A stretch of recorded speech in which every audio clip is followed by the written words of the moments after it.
তুমি কি জানো কোয়ান্টাম মেকানিক্সের নিয়ম ছাড়া এই বর্তমান দুনিয়া সম্ভব নয়, যেখানে গ্রহ, নক্ষত্র, গ্যালাক্সি সহ পুরো মহাবিশ্ব বিদ্যমান। এমনকি আমাদের এই রঙিন পৃথিবীতে কোনো জীবন সম্ভব নয়।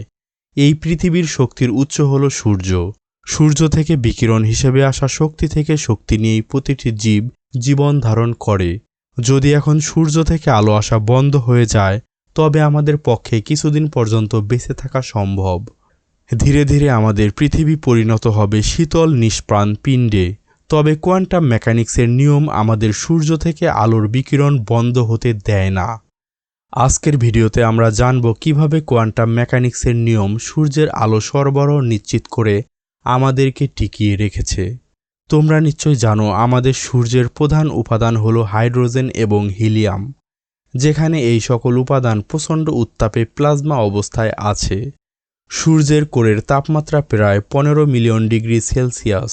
সেই সাথে রয়েছে প্রচণ্ড গ্র্যাভিটেশনাল প্রেসার। এখানে হাইড্রোজেনের চেইন বিক্রিয়ার মাধ্যমে হিলিয়াম গঠিত হয়। হিলিয়াম তৈরির প্রক্রিয়াটি কয়েকটি ধাপে সম্পন্ন হয়। এই ধরনের বিক্রিয়াকে বলা হয় ফিউশন, যেখানে কম ভরের নিউক্লিয়াস মিলে বেশি ভরের নিউক্লিয়াস গঠিত হয়।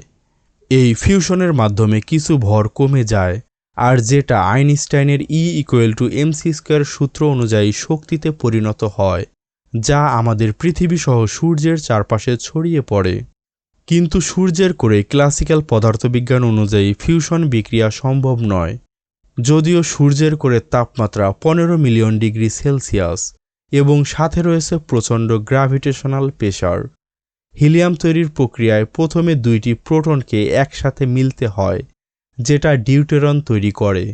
কিন্তু আমরা জানি দুটি প্রোটন পরস্পর বিকর্ষণ করে। এরা যত কাছে আসবে তত বিকর্ষণ বাড়তে থাকবে কুলম্বের সূত্র অনুযায়ী। তবে এদেরকে নিউক্লিয়ার ফোর্সের রেঞ্জে, মানে 3 ফেমটোমিটারের মধ্যে আনতে পারলে তখন এই স্ট্রং ফোর্স ডমিনেট করে। কারণ স্ট্রং ফোর্স ইলেকট্রোম্যাগনেটিক ফোর্স থেকে অনেক শক্তিশালী। তখন প্রোটন মিলে ডিউটেরন তৈরি করতে পারে। তবে একটি সমস্যা আছে। প্রোটন বিকর্ষণ করায় এদেরকে কাছে আনতে গেলে, মানে স্ট্রং ফোর্সের রেঞ্জের মধ্যে আনতে গেলে প্রচুর পরিমাণে শক্তির দরকার হয়। তুমি হয়তো বলবে, তো সমস্যা কি? কোরের তাপমাত্রা তো অনেক বেশি, 15 মিলিয়ন ডিগ্রি সেলসিয়াস।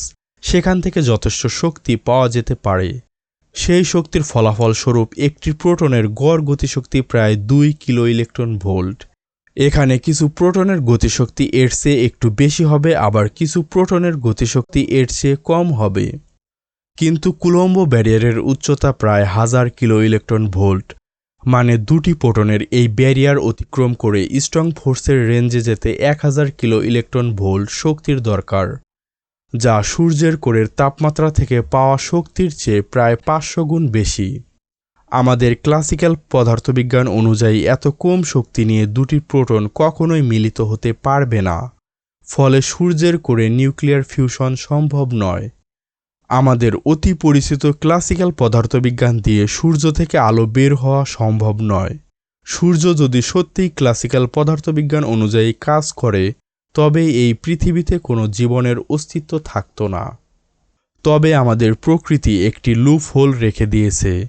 ক্লাসিক্যাল পদার্থবিজ্ঞান যেখানে বলে ফিউশন সম্ভব নয়, সেখানে কোয়ান্টাম মেকানিক্সের একটি ঘটনা, যাকে কোয়ান্টাম টানেলিং বলা হয়, সেটি সূর্যের কোরে ফিউশনকে অ্যালাউ করে, যার কারণে সূর্য আলো দিতে বাধ্য হয়।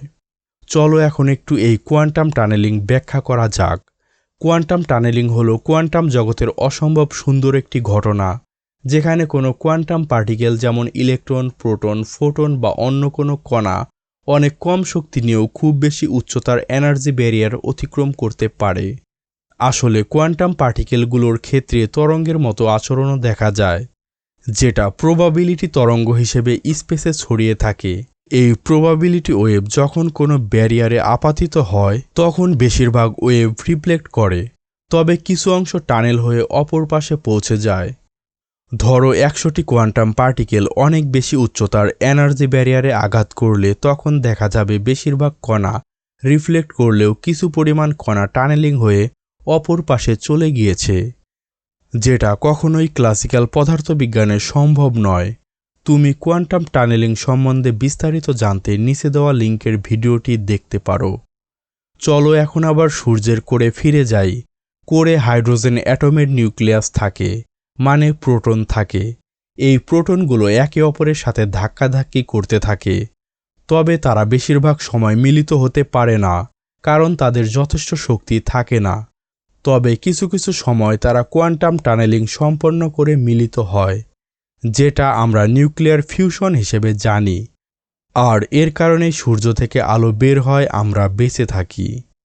এই আলোচনা থেকে আমরা বলতে পারি কোয়ান্টাম মেকানিক্স অদ্ভুত কোনো থিওরি নয়, এটা আমাদের প্রকৃতির মৌলিক নিয়মগুলোকে সামনে নিয়ে আসে, যার একটি কোয়ান্টাম টানেলিং।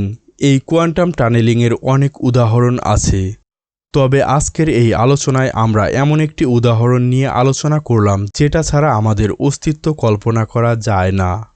যদি কখনো মনে হয় কোয়ান্টাম মেকানিক্স খুবই অদ্ভুত এবং জটিল, তবে মনে রেখো সূর্য থেকে আসা প্রতিটি ফোটন কণা তোমাকে স্পর্শ করে বলছে কোয়ান্টাম মেকানিক্সের নিয়ম অনুযায়ী আমি এসেছি।